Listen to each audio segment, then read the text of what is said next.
Some moments in your life are so filled with significance that you'll never forget where you were when they happened to you. One such point in my life, I was actually driving down a motorway, and I was going from my office in Glasgow, where I was managing director of a publishing business, home. And a call came in, and I listened to the call. Am I moving forward here? I listened to the call with an absolute knot in my stomach, and when it had finished, I burst out into howling, gulping sobs.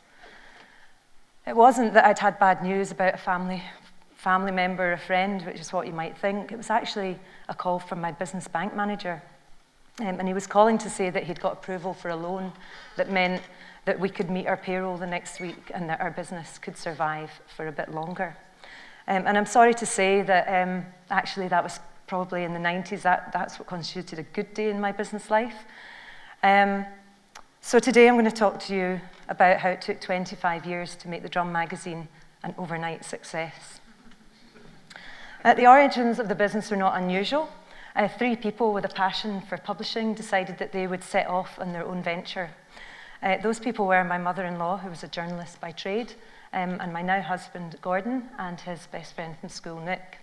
So Gordon and Nick didn't really have any experience in business, but they did have some sort of entrepreneurial bent to them, because they had started off with a business venture which involved selling geraniums and soap in a market stall in Glasgow. That venture didn't go very far. It only lasted about 2 or 3 weeks, which was about the same amount of time that it took for the geraniums unsold to wither and die.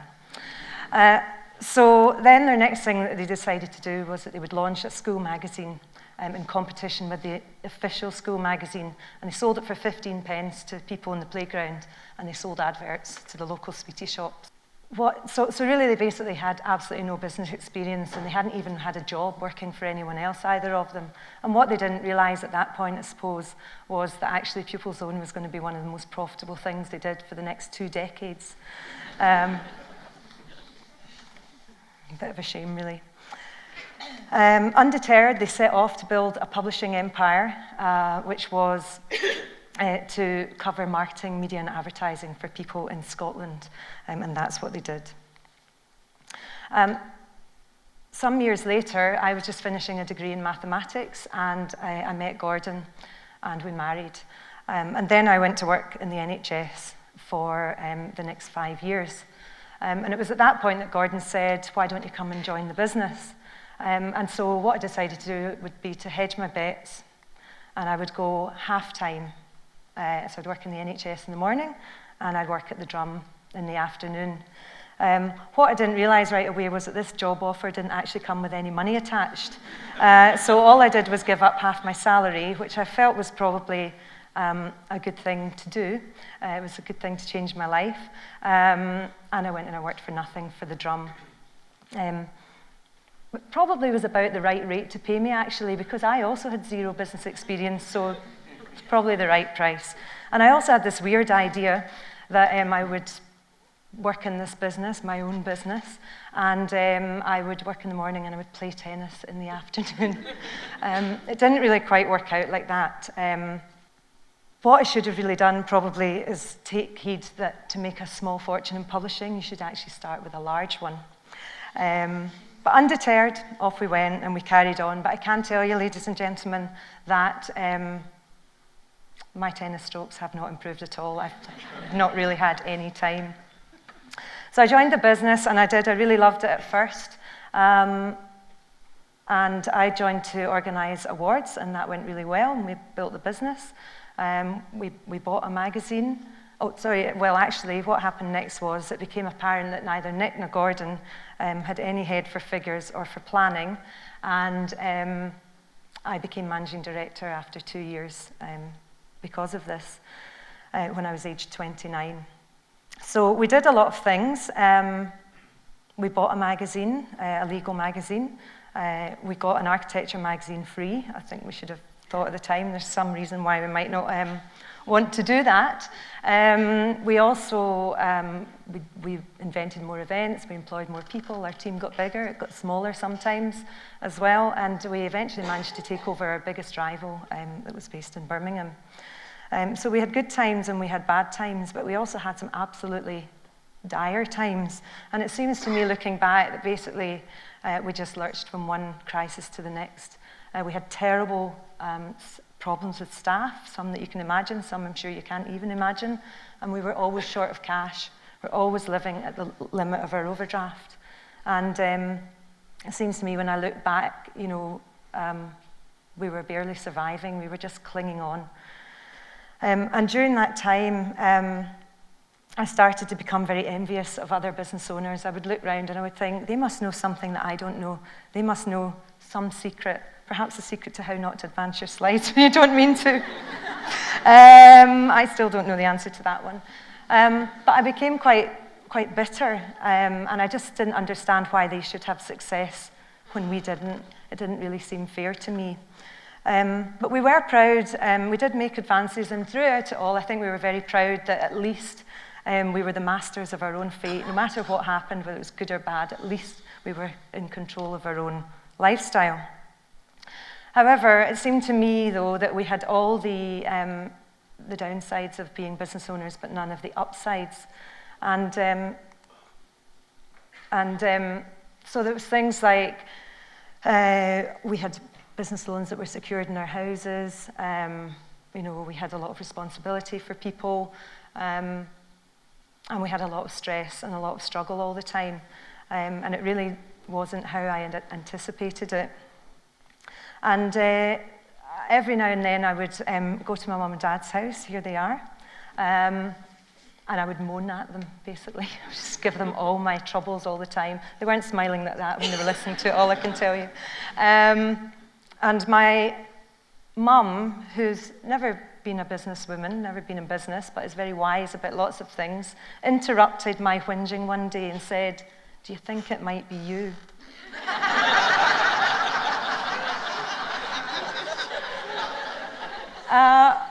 I was hurt.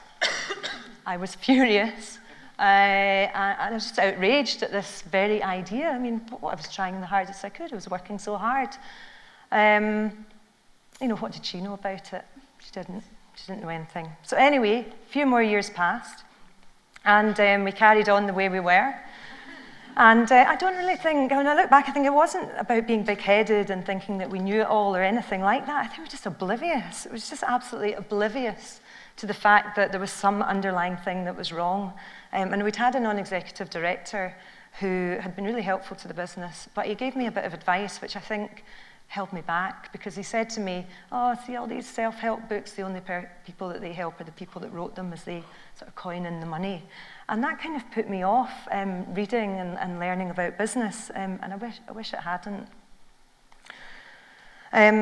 So gradually I came to realise, as all of you probably have at one point in your life, that your mum was right. And I woke up to the fact that basically nothing was going to get better unless I got better. And I started to, instead of ignoring all the good things around me, all the bits of information, I started to actually absorb them. I started doing courses. I started getting coaching. I would read lots of books, lots of autobiographies of business people.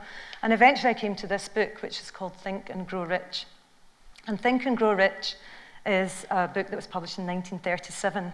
And it's a distillation of all the sort of behaviors and thinking of people who were very successful in business at that time. And after I read that book, I started to think differently and I started to behave differently. And I really started to get my education going in business. And I felt basically as if I'd had a head transplant. It was as if I became a different person. It wasn't immediate, it wasn't a big light bulb moment, but gradually I came to realize what I'd been missing. And that's when we started to work out what the purpose of our business was. What was the point of it all? Because it felt so pointless at times. What was the purpose of the business for us? And what was the purpose for the people that interacted with the drum? Then we set out a vision for where we wanted to get to. We got rid of those other titles that we had, and we focused on marketing and media and decided to become really good at it. And we started to get results. So when we got rid of the other titles that we had, our revenue dropped, and that was quite scary to purposefully put your sales down. But actually, we made a small profit for the first time, and the next year we doubled it, and in the year since then we've 10 times that performance. And we also got rid of our overdraft. We paid off all our loans, and we're debt-free as a business now, which is a great relief because our houses are no longer in danger. But other great things started to happen. In 2013, The Drum was named the UK's Best Business Magazine, and later that year we were also named Media Brand of the Year. And in 2014, we became UK Online Publisher of the Year, and I was amazed to be named UK Publishing Innovator of the Year, and very thrilled, obviously. We became Europe's best read marketing website, and we now have traffic to the site from all over the world. And not long after that picture was taken at those awards, Gordon and I moved our family to London, and we came to the office as one person there, and now we've got approaching 50 people in our London office. But even better than that was the freedom and the fun that we started to get out of business and out of life. In a few weeks' time, 18 of our team are going to be going to the south of France to an advertising festival. We've hired a villa where we're doing events and networking. And this is a yacht that we're going to be doing a party on at one of the days in the week. We've interviewed people like Dynamo, the magician, Kim Kardashian. We've got 2 programs on network TV now. And people from our business have traveled all over the world recently: Amsterdam, San Francisco, Las Vegas, Seattle, Berlin, Thailand. You know, people are getting great opportunities to do things. Slightly less glamorous, but fun and important. We also went up to the Midlands, some of our team, and we helped to plant 10,000 trees in a day, which was part of one of our awards, one of our events that we do. So this is a map that's now on the wall beside my desk in the office, and it shows where our offices are. So we've got a base in Portland, Oregon, an office in New York. We're still in Glasgow, London, obviously, and a couple of weeks ago I was out in Singapore doing an opening party for our office out there. So from being in the car weeping, things have changed a lot, and I'm enjoying life more than ever before. So along the way, I've learned a lot of things, I think, and I want to share 5 of those things with you now. First of all, it's so important to invest in your education. I idiotically didn't do this for a long time, but £8 can buy you fish and chips, a takeaway, a couple of beers, or it could buy you a book that could actually really help to change your life for the better. And you should be investing in it. Spend some money on yourself and bettering yourself. I came across this phrase: put the coins from your purse into your mind, and your mind will fill your purse with coins. And I thought that was a really great sort of way to describe how I feel about this. Figure out where you want to get to. A few years ago, I couldn't have described anything for our business except try and get to the end of the financial year. But now I know that we want to be the first global marketing news platform.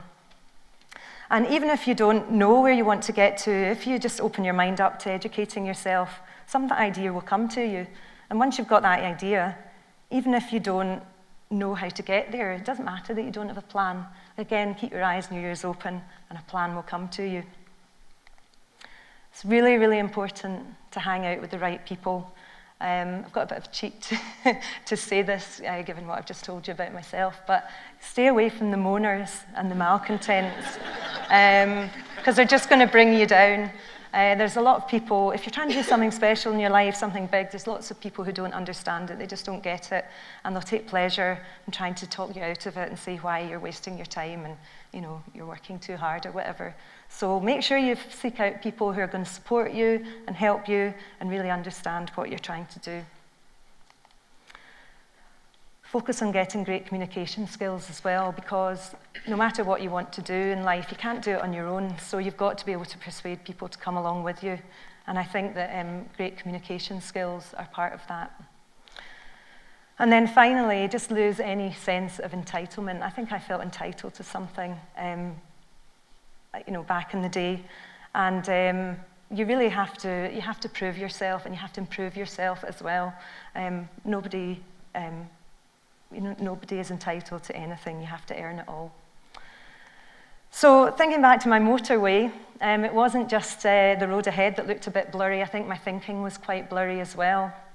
I saw things, success that people had as something to be envied, and that wasn't really for me. But I now realise that what I should have been doing was looking at people who were successful and emulating them and trying to be more successful myself. And I speak to a lot of people who come to me or having a chat about something, and they'll say they want to really do something or achieve something, and I might suggest some resources to them. And then I find out later that they didn't buy the resources, or they didn't go to the event or the training or whatever it was. And I understand that, because that was me a few years ago. I mean, if I wouldn't have gone to a TED Talk, never mind sat and listened and thought about how I could apply things to me a few years ago. So I understand. So my challenge to you today is, I suppose, to think not just about what ideas that you hear today are worth spreading, but what are actually worth applying to yourself as well. So, ladies and gentlemen, if there's anything in your life or your business, if you're in business, that you feel you would like to improve, then I know a really great turnaround expert who can help you do it. It's you.